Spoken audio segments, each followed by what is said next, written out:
The book of Nahum, the message concerning Nineveh, the book of the vision of Nahum the Elokite. Yahweh is a jealous and revenging El.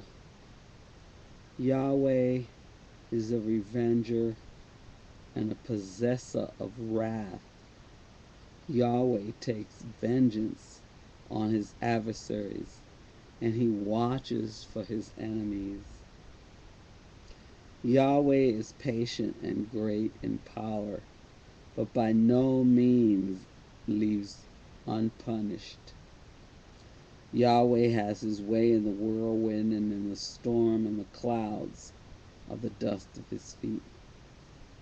He is rebuking the sea and dries it up, and all the floods he's made dry.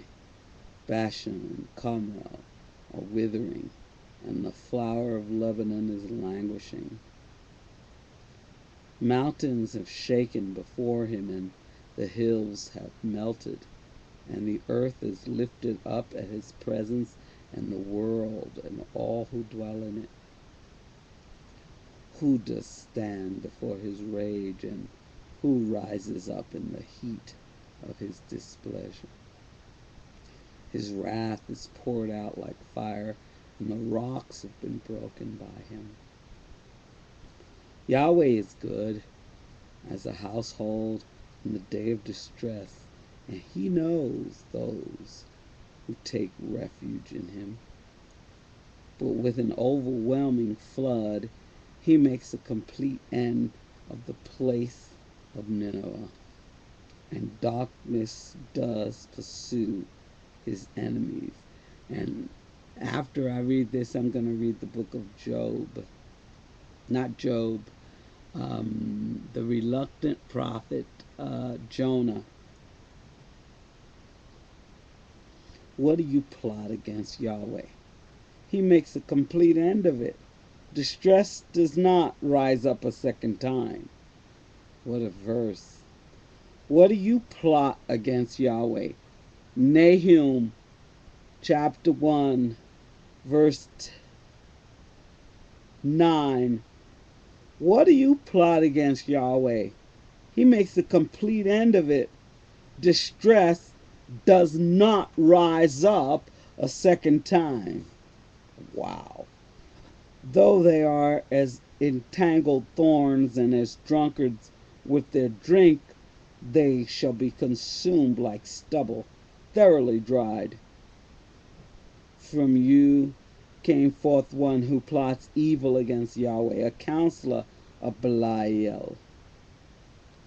Thus said Yahweh, though they are strong and many, even so they shall be cut off and pass away. Though I have afflicted you, I afflict you no more. So now I break his yoke from you and tear off your shackles. Wow. What a line. Nahum 1:13.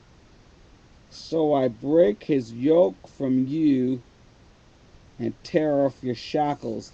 And Yahweh has commanded concerning you, your name shall no longer be sown.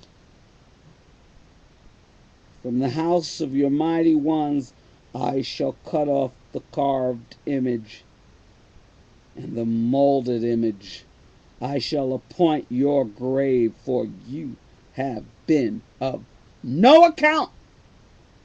See on the mountains the feet of him who brings good news, who proclaims peace, O Yehudah.